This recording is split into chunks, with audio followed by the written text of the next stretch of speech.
Good morning, everyone. Welcome to Blacklogic. So I have a couple of news update for you guys, as well as a couple of news stories as well. We'll be covering the market today and how the market has slid back into what seems to be a recession. We also have Moscow release dual national and prisoner swap, as well as the GOP delays the budget vote, even involving internal disputes. Oil prices retreat as U.S.-China trade war escalates, as well as U.S. to monitor immigrants' social media for anti-Semitism. We're going to get into some reports and statistics according to the FBI and the Department of Justice when it comes to hate crimes and who are the suspects, who are the perpetrators, as well as illegal immigration and black farmers. So I have a whole lineup for you guys, so I will not toy here too long with these particular headlines. So let's get into it, because the financial markets are experiencing significant turbulence because the Dow Jones Industrial Average, S&P 500, as well as the NASDAQ futures have all taken a big hit. And this downturn follows President Trump's recent decision to pause certain tariffs, a move that initially sparked optimism, as I was going over this just yesterday, how the market exploded, but since led to a reality check among investors. Now, the initial euphoria has given way to concerns about the broader implications of ongoing trade tensions and their potential impact on the global economy.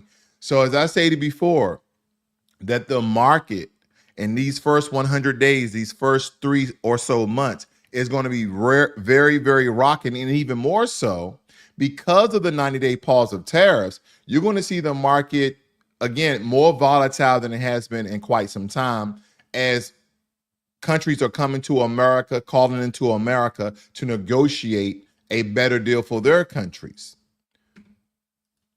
In a significant development, Moscow has released Karelina, a U.S.-Russian dual national and former ballet dancer who was in prison for treason. Karelina was detained for making a modest donation to a charity supporting Ukraine. Now, she is she's Russian, but she is a U.S. citizen. But she gave a very large donation to support Ukraine, which the Russian authorities deem as treasonous. Her reason was part of a prisoner swap between the United States and Russia, and highlighting this very complex and often tense diplomatic relations between the two nations. They say, hey, listen, you're Russian and we understand that you're American as well, but you're supporting Ukraine against your own country. So we look at this as very treasonous, but we did some sort of prisoner swap. I'm trying to figure out, who do we give up in order to get this U.S.-Russian citizen?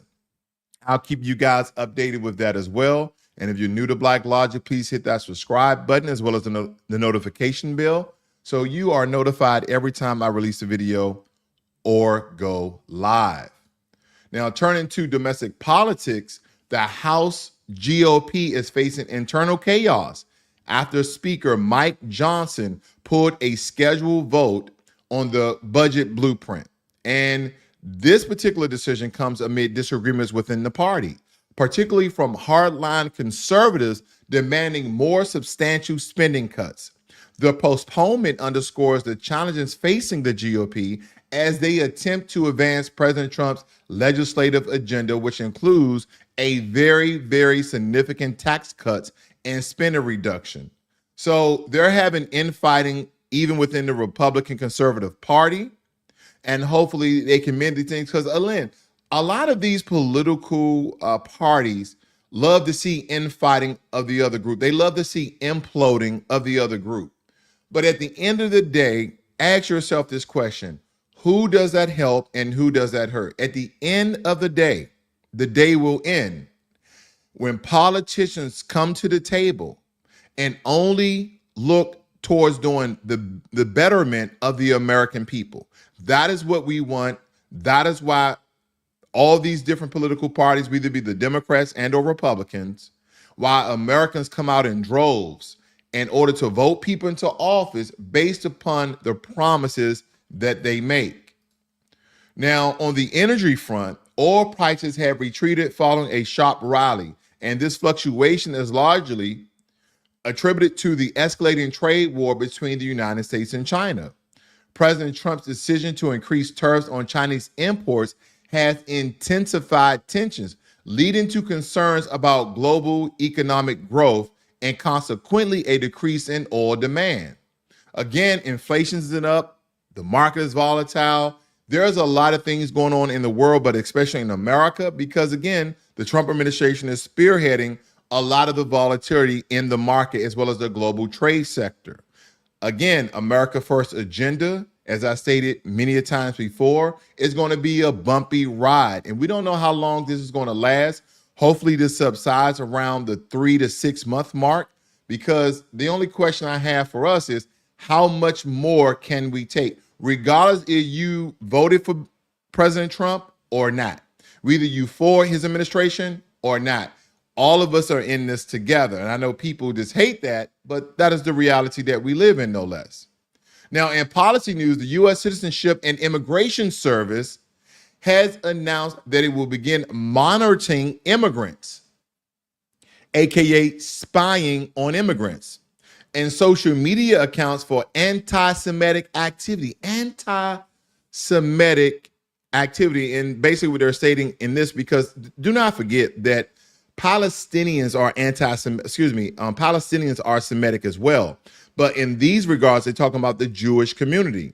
And this initiative aims to identify individuals whose online behavior may be grounds for denying immigration benefits.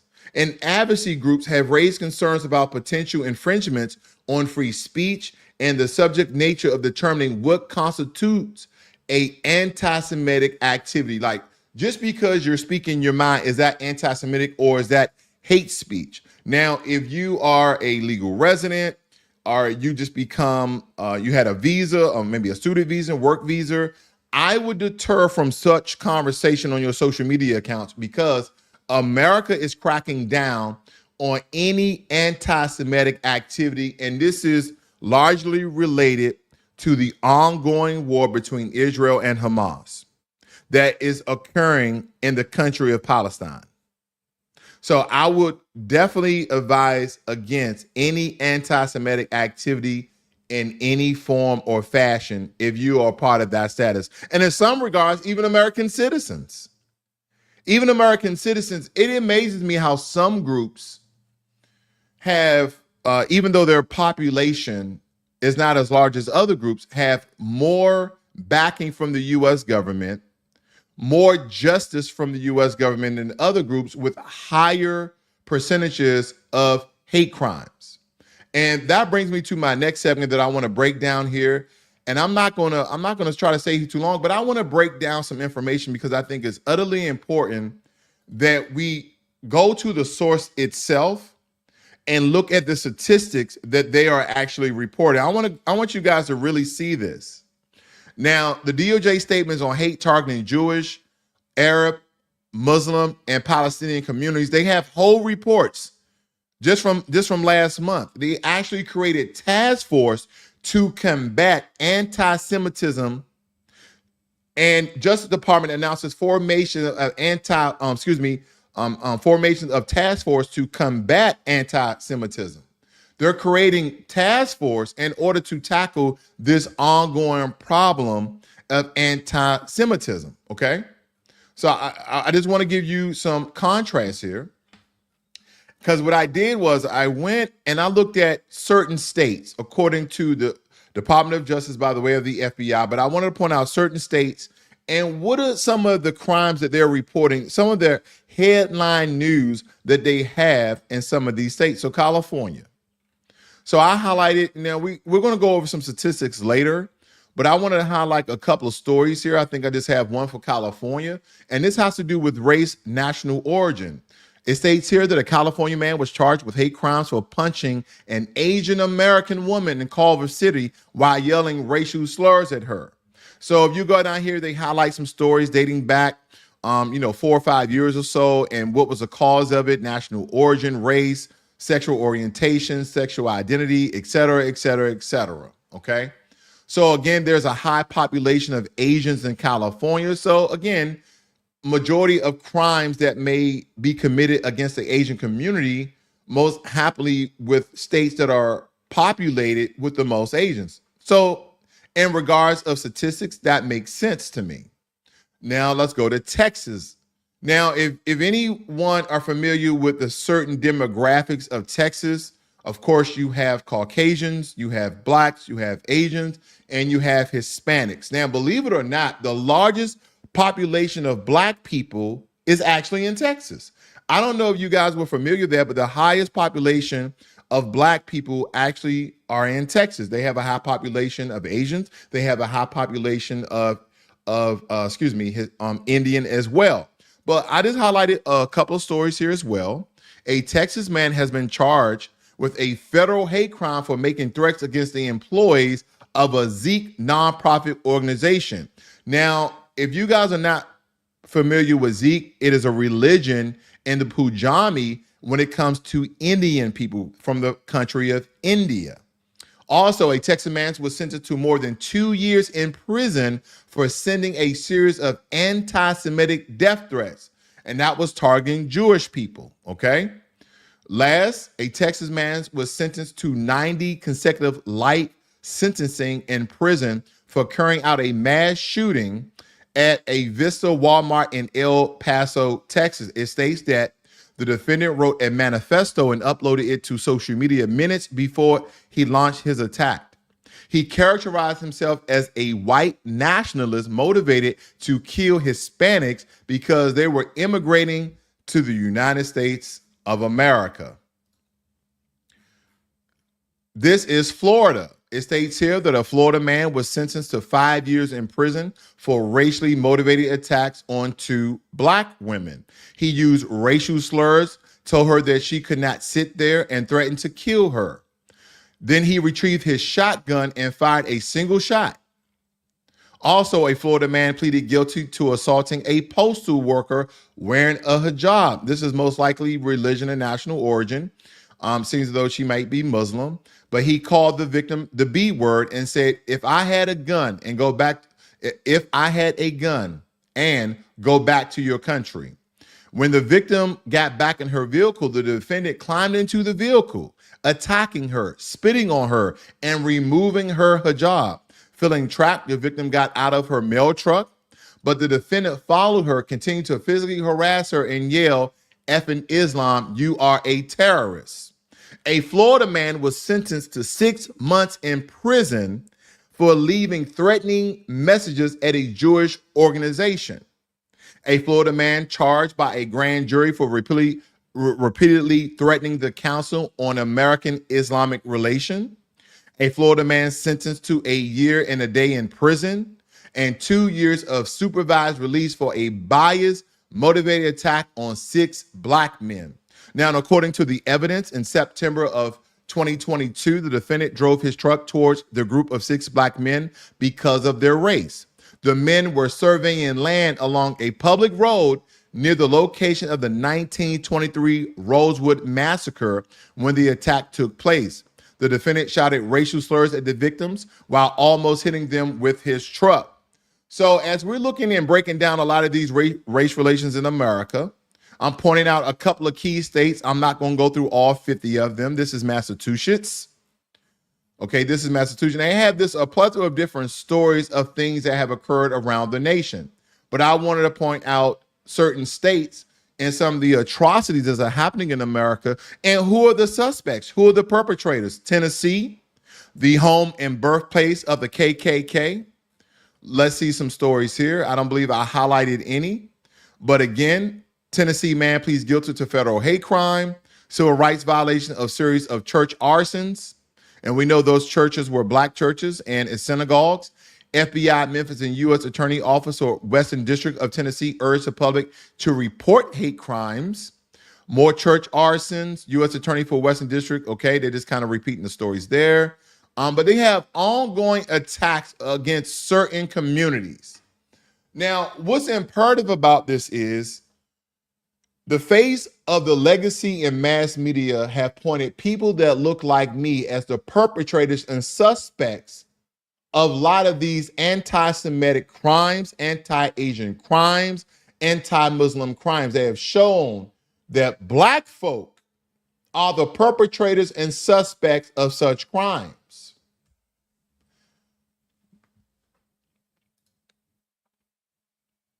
Facts and statistics.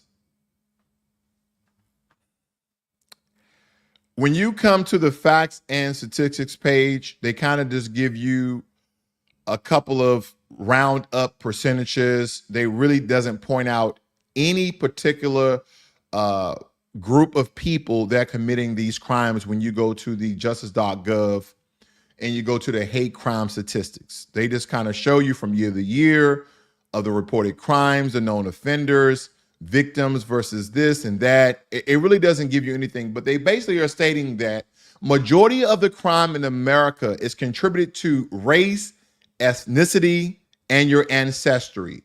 That over 50% of the crimes in America, over 50% of the hate crimes in America are based upon your race, while 22% is your religion and 18.4% is your sexual orientation.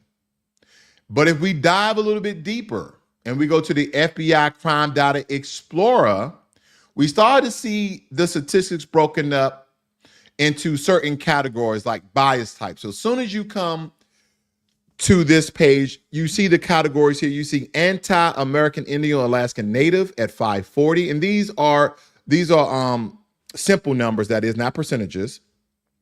But you see the highest number here is anti-Asian. And you will automatically believe that the majority of the bias and hate crimes when it comes to race, is done upon the Asian community.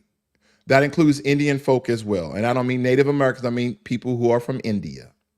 You will automatically think that the majority of hate crime are committed against the Asian community. In the Asian community is only 7 to 9% of the US population. And when you come down here, hate crime in the United States by bias, you see the majority of it is aggravated assault. We drill down just a little bit further. It says, who are the offenders? And you see the majority here says Black or African American at 7,670. You go over to the offender ethnicity. It says that not Hispanic or Latino at 13,773. So automatically you're thinking that 7,000 number has to be part of that 13,000 number. Well, why do they separate it and not just add that number into the offenders of race when it comes to Black Americans? Well, you have to do a little more digging right here on this particular site. I'm not going anywhere. I'm just flipping the script here. So I drilled down a little bit further to get more information. Now we have the actual numbers. Anti-Black, anti-Jewish, anti-gay, anti-white, and anti-Hispanic. If you notice, the original number for Asian was 2016. So they're not even in the highest number when you drill down within the categories. Majority of the hate crimes in America are committed against Black Americans. They're more than doubling each and every other group. But if you didn't drill down and do proper research, you would just believe that majority of the hate crimes are committed against Asian Americans. That is not the truth. Majority of hate crimes in America are committed against Black Americans, double, almost triple more so, or triple rather, than Jewish folk, as well as people who are part of the LGBT community, people who are Caucasian, and people who are Hispanic or Latino. Let's drill down a bit further. We come out to the offender's race. Majority of the offenders of hate crimes in America are white. It more than quadruple that, well, not quadruple, it triples that of Black Americans. And we come over to his not Hispanic or Latino, you still have that 13,773 number. So I want to do a more detailed list of crimes in America and those offenders of those crimes, because again, people that look like me are the face of crime in America. Even though that the FBI is reporting that majority of the hate crimes in America are committed by Caucasian Americans. And again, it's only have 20,000. I'm not stating that all Caucasian Americans, all white Americans are committing crimes. I'm not stating that at all, because, you know, if you don't say it, people automatically think he's talking about all white people. No, I'm not. Okay, there's good white people and there's good black people, good Asian people, good everybody. But there are some perpetrators and suspects that the media has for a very long time has put this face on the screen of a very small percentage of black Americans that is committing 90% of the crimes. They will have you to believe that majority of black Americans are committing 90% of the crimes, but that is not the statistics.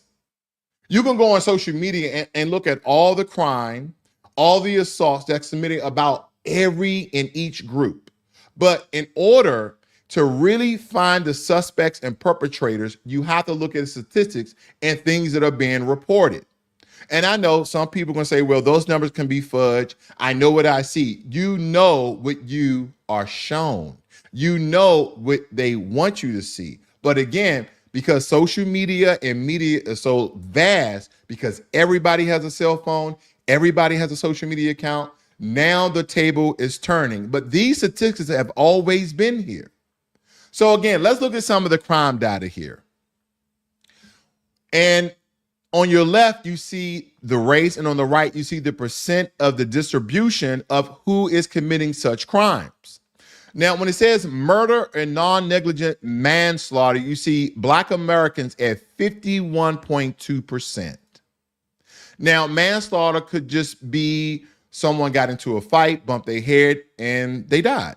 Or it could just be gang violence. It can be a sense of all these different attributes that are contributed to people getting murdered, people getting killed, and manslaughter as well.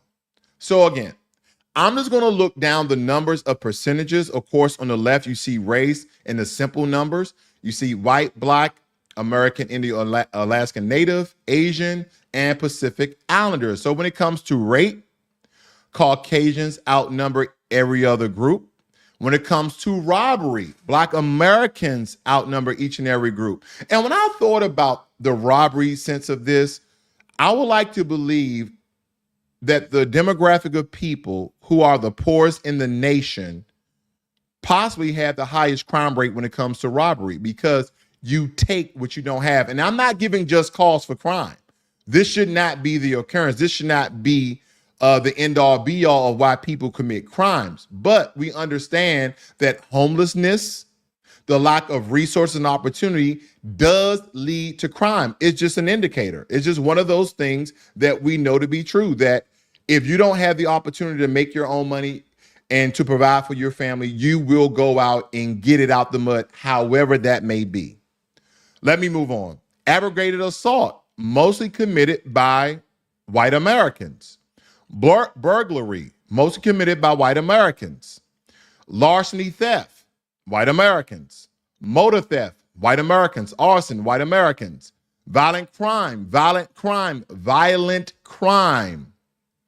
white Americans. And again, we look at the percentage over here on the right column, 59%. So 60% of violent crimes in America are committed by white Americans. Property crime, white Americans. Almost 30% of property crime. And I want you guys to keep this 30% in your mind, because we're going to get into property crime a little bit later here, okay? And they have black Americans at only 2%. Other assaults, 455,000, almost 456,000, white Americans. Forgery and counterfeiting, white Americans. Fraud, white Americans. Embezzlement, white Americans. Stolen property, buying, receiving, possession, white Americans. Vandalism, white Americans. Weapons carrying possession, white Americans. Prostitution and commercialized vice, white Americans. Okay, let's see. Drug abuse and violation. Drug abuse and violation, white Americans. What about all those black people smoking weed and crack? White Americans. driving under the influence, white Americans, liquor laws, white Americans, drunkenness, white Americans, disorderly conduct, white Americans, vagrancy, white Americans, disorderly conduct, they say. I don't see any white folk committing disorderly conduct in public. I haven't seen any fist fights, any rowdy people in the streets doing anything of the sort. Hey, stop that! Hey! No, this is super inappropriate. No. Dude, stop. Dude, stop. Stop. You need to stop. You fucking hit me first. Okay, you should not be hitting, sir. I didn't see it. I'm sorry. I was coming around the corner. But he was being rude to you, and I understand you're upset too. You're on me, motherfucker. Let him go. Let him go. Let go of your grip. Let him go. Let him Let go go. of your grip. Olivia, get Mima. We have to go. This has gotten to a crazy level of dysfunction. Please let go of me, sir. You're gonna get off me and let me get up. So again, of course, this is a very small example, but I know you guys are tired of the narrative of black on black crime. I know that you guys are tired of the narrative of black on black crime, where the statistics that's by this government is literally pointing out percentages and simple numbers of who is committing the most crimes in America. Now, I'm gonna go back up to one statistics because this is, a very detailed, itemized list. But I want to go back to violent crime. Okay, we can go to drug abuse, but I want to look for the one that has violent crime. Give me 1 second. Violent crime, because that's the one that most people, that's kind of one of those key words. And violent crime is right here. I'm just going to point out these two here. Okay, violent crime. They double that of black Americans. They almost double that of black Americans, rather. But why is this? Because the numbers that they show us, the display and the depiction that they show us on mass media, and it really doesn't matter whether it's liberal media or conservative media, they always point to black people are the problem. Certain racial pundits like your Nick Fuentes will point out that black people are the problem. So you're telling me that black people are the problem for white people committing crimes against, from white people committing crimes against every other community. That's what you're telling me. So when I see people point to black people as a problem, even your Jason Whitlocks, who are your tokens, even Jason Whitlock would tell you, oh, it's the black American culture.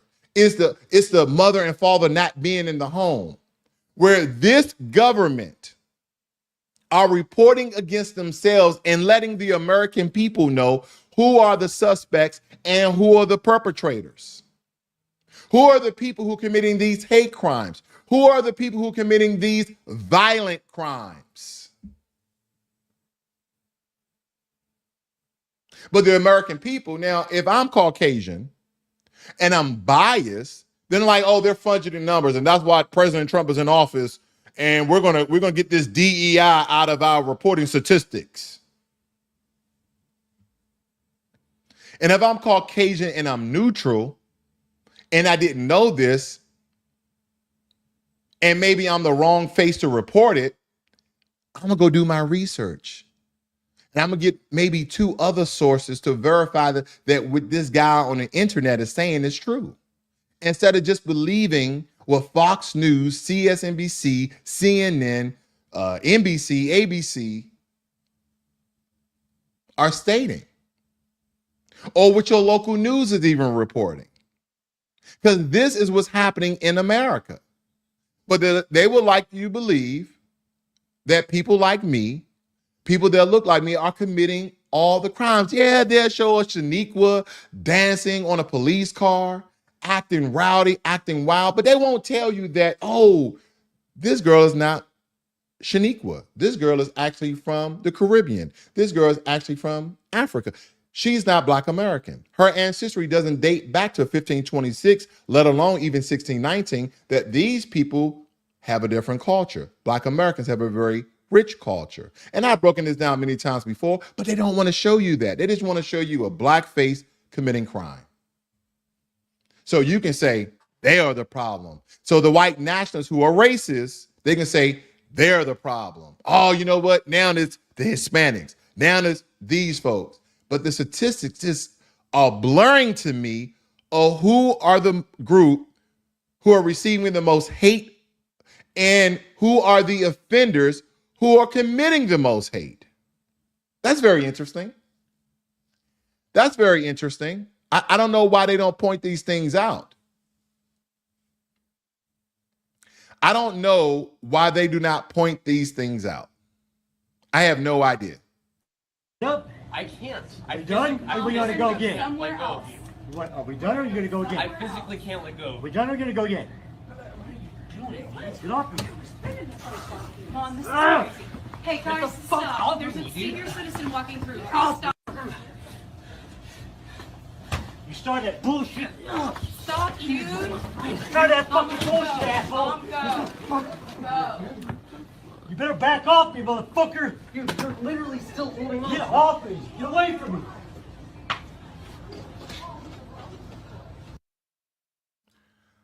Again, that's a very small example of violence in America. Of course, we can show videos from every group of people, every demographic of them in public assaulting one another. But again, the statistics do not lie. The statistics do not lie. But again, for people who are very biased may say, well, it's been fudged. These are forfeited. This is a scam. This is fraud. Now I want to jump to my last and final story here, guys. I really want to point this out because I am tired. I am so tired of Jasmine Crockett. I'm tired.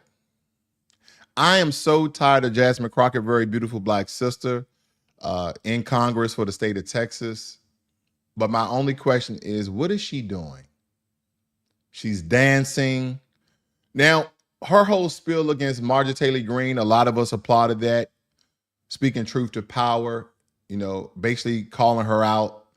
But since then, she has just been a stigma in the Black community. You would think that her speaking up, her and Cory Booker doing a telethon. Cory Booker did a telethon. He just speaking. He talked for like 25 hours. All this is just symbolism. But when it comes to Jasmine Crockett, she goes viral because of the things she say, not the things she do.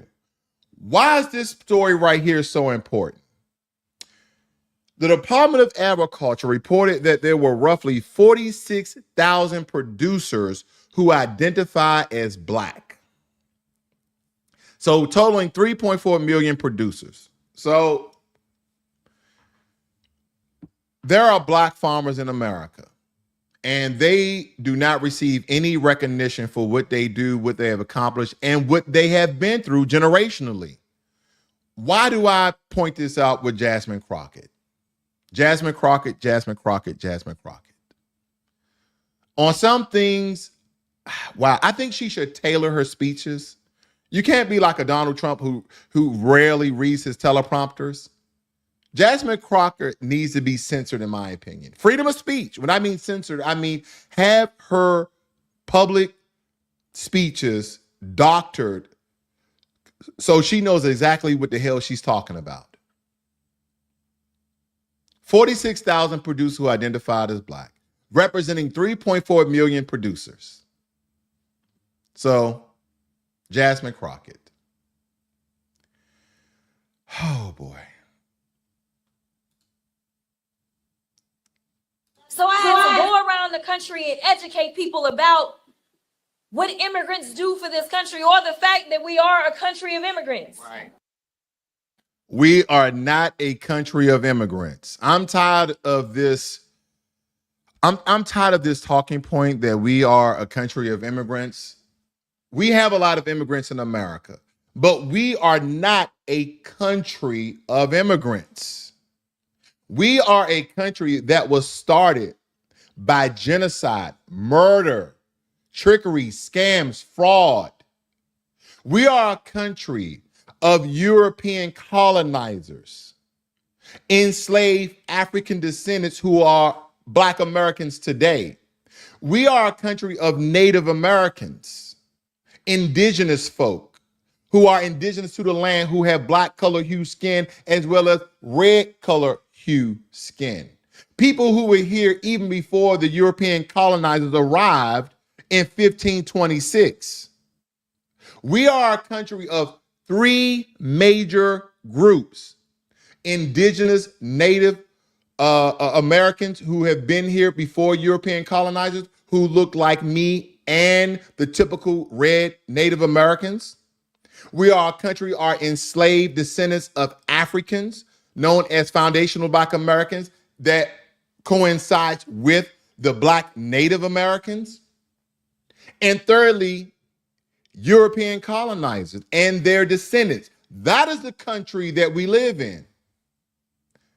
Later, we became a country of immigrants where Irish, Chinese, Asian, all the Hispanics, all these other groups came over. And don't forget, when I speak about Native Americans, we understand that if you date back, I don't know the exact year, because when you look at the genotype and the phenotype of Hispanic and or Latino, they are a different mixture of different people.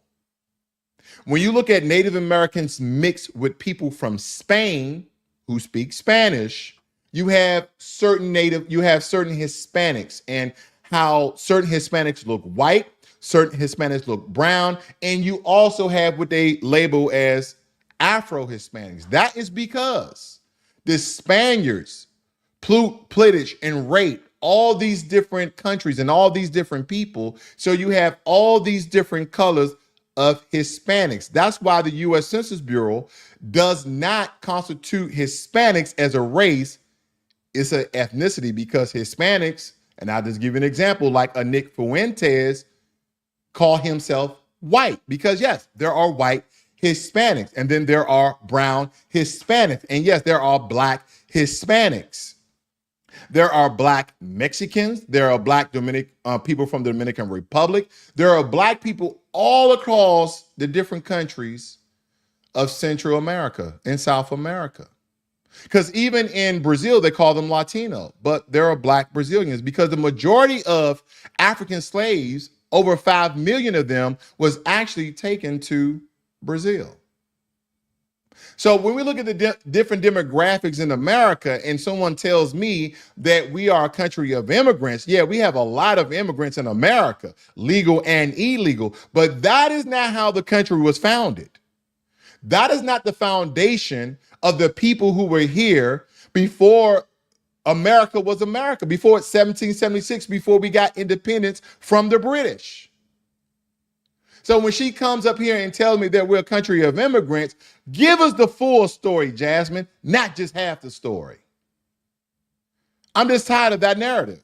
Let's be real about this. Let me back it up just a little bit, and I'm gonna let it play out, because we're gonna get on the Black farmers. What immigrants do for this country, or the fact that we are a country of immigrants. Right. Okay, if we are a country, I thought I was gonna let it play, but if we are a country of immigrants, are you an immigrant, Jasmine? I don't know her background. I would like to believe that she's a Black American through and true, a foundational Black American. I would like to believe that. But is she an immigrant? That's the question that I have. The fact is, ain't none of y'all trying to go and farm right now. Okay, so I'm lying. Raise your hands. Raise your hands. Okay, so I'm lying. Raise your hands. Ain't none of y'all trying to go and farm right now. She just stated that none of us are trying to go and farm right now. That's what Jasmine Crockett said. Well, who the hell is this? The National Black Farmers Associations, representing black farmers and families across the United States. Who in the hell are the Black Farmers Associating? And they're circling George Washington Carver right there in the back, the dark-skinned man. And again, he developed a lot of the technology that farmers still use today to grow their crops. George Washington Carver is famous for peanuts, but he should be famous for farming. He should be famous for soybean. He should be famous for plastic. That is why he should be famous. But what is Jasmine Crockett talking about? Is Jasmine Crockett a foundational Black American? Has her family been here for generations on generation? Who are these people in a lab? This is George Washington Carver's lab of him advancing technology in farming. 105 ways of preparing the human consumption, the peanut. The Black Farmers and Family Association, again, and this is not to denigrate our sister, but I'm just trying to find out, what is she talking about? What is Jasmine Crockett referring to? Talking about none of us want to go to farm. We have a National Black Farmers Association. I thought she would know that. Okay, this time I'm gonna let it play through. Right. The fact is, ain't none of y'all trying to go and farm right now. Okay, so I'm lying. Raise your hands. You're not. We done picking cotton. Okay, we're done picking cotton, and that was a red flag. I thought I was gonna let it play through, but I have to show you. I really have to show you guys this because it's utterly important that we understand this. Let me refresh this page so I can show you guys exactly what I'm referring to. Now, this is the page for the National Black Farmers Association. And this black farmer here that you see on your screen, he's kind of been the face of the black farmers that you guys will see. You'll be familiar with his face when they show it. But I just want you guys to look at the imagery that they're showing about black farmers and the amount of land that they have, the crops that they produce for America. I'm going to let this go for a minute here because there's something I want to say, but I want you guys to focus. I want you guys to please focus on the crops that you'll see here on your television screen. Because the black farmers in the United States have experienced significant land loss over the past century due to a combination of systematic discrimination, as well as legal challenges and economic pressures. And there's a lot of key factors that contribute to this, that really contribute to the decline of black farmers in America. The United States Department of Agriculture has a documented history of denying black farmers equal access to loans, subsidies, and technical assistance. Black farmers matter, do they not? You see it on your screen. So what in the hell is Jasmine Crockett talking about that black people don't want to farm? We have black farmers. And if we have a documented history of being denied loans and equal access to funding, that tells me that black people wanted to farm. And this discrimination hinders our ability to sustain and expand our farms, leading to financial instability and in many cases forced sales of the farmland that black people have in America. Do you guys recall the class action lawsuit, Pigford versus Glickman in 1999, that really highlighted a lot of the injustices that we receive here in America, resulting in a settlement acknowledging the USDA's discriminatory practices? We haven't even touched on Harris property challenges because many black landowners pass down property without formal wills, resulting in Harris property. That land's jointly owned by their descendants. And this form of ownership often led to legal complication, making the land vulnerable to partition sales and exportation by developers or speculators. And of course, the USDA, they have identified Harris property as a leading cause of involuntary land loss amongst black farmers. What does that tell you? Billions of acres of land have been lost due to Harris property of black farmers. So what in the hell is Jasmine the Crockett is talking about?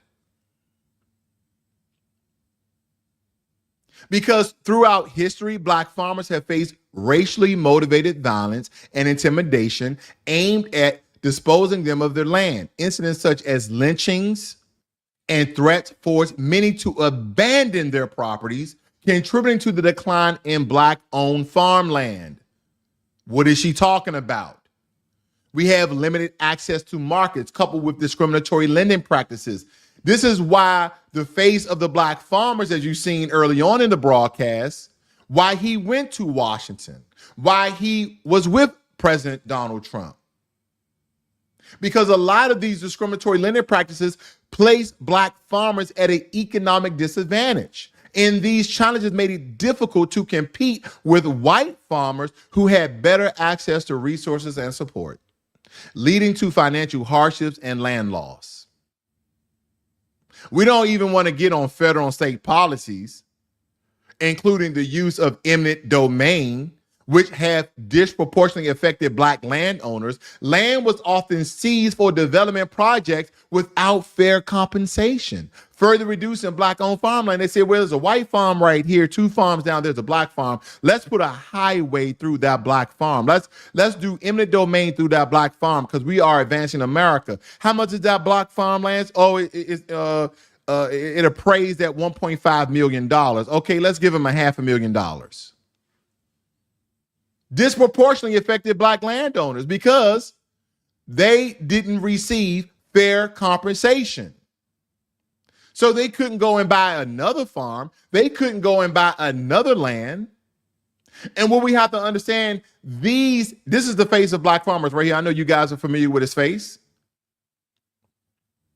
But these interconnected factors have resulted in a dramatic decrease in black-owned farmland. And just to kind of give you guys some numbers here, from approximately 16 million acres in 1910, black farmers had 16 million acres in 1910 to about 2.9 million acres in 2017. So when we address their issues, it requires comprehensive legal, economic, as well as political reforms to support black farmers and prevent further land loss. So I absolutely have no idea. I have no idea what Jasmine Crockett is referring to. I have no idea. And she stated something about picking cotton, as if black farmers don't have cotton farms. We do. Black farmers have cotton farms. But again, Jasmine Crockett gets up on her podium and asks the question, which one of you black folk want a farm? What about the black farmers?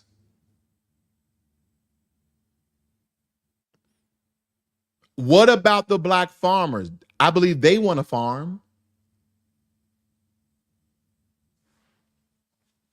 They also had a picture of this gentleman here in the midst of a cotton farm, which is still a huge commodity here in America. We still have cotton farms, but most of the cotton farms are done by machines. But Jasmine Crockett states that, which one of you want to go and farm? If there was equal access to loans, to subsidies, then I believe there's a lot more black people who would farm. And guess what our food would be? Anybody know? Guess what our food would be? Organic, non-GMO, no pesticides, no herbicides, no harmful fertilizer. It would be all natural. Think about that. It would be all natural. Yeah, the price would be a little, more than a lot of these canned foods and boxed foods. But I think America would be a lot healthier if they would allow the same opportunities for other farmers that they do here in America. But Jasmine Crockett gets up on her podium in Congress speaking to Black people as if we have never farmed before. Like Hispanics and Latinos and white folk are the only people farming. And when I mean by farming, and when I say Caucasians, I'm referring to them owning the farm, not stating that they're farming, that they're actually sharecroppers. Lord have mercy. Jasmine Crockett, on some issues, she really needs to stop. She really needs to be quiet because she has no idea the history of Black Americans in this country. And even in present day. They did a whole special on Black farmers as if we are a misnomer, like we're obsolete, like we don't exist. We do exist. We have Black farmers. But according to what she said, according to what Jasmine Crockett said, and the people are really calling her out because she's just talking. Ain't none of y'all trying to go and farm right now. Okay, so I'm lying. Raise your hands. You're not. We done picking cotton. We are. You can't pay us enough to find a plantation. I know that's right. So I had to go around. Lord, I'm so confused. Whoever believes what Jasmine Crockett is doing and what she's saying supports and help the Black community, please raise your hand. Please leave it in the chat. Please leave it in the comment section. She is not helping Black Americans at all. She's, if anything, making Black Americans look stupid. And she only is representing herself. She's not representing Blacks in Texas. She's not representing Blacks in California. She's not representing Blacks in New Hampshire. She's not representing any Black people that I know. She's representing herself and the stupidity that she shows. You are in a small group where Black people are in attendance, and you make this monolithic statement to people who may not want to farm. Have you talked to the vast majority of Black folk and asked, would they like to start a farm, buy a farm? Would they like to farm? Because there's been reports, and I know you guys seen it all across social media, TikTok, YouTube, Snapchat, Instagram, Facebook, X, also known as Twitter, of people starting their own farms in their backyards. What if you had the ability to, if you love farming, if you love planting, if you love growing, to do that very same thing on a very large scale and have that to make your way of life? Why couldn't that be such a thing? I'm just not understanding a lot of the people who look like you and I saying the things that they say, as if we don't have a vast history in America of doing the very same thing she is downplaying like we don't do. I digress. Last but not least, when it comes to our money, Bitcoin prices soared to 83.5 thousand. And now a lot of the pro-Bitcoin traders seem as though they're turning bullish. And this has always been a thing.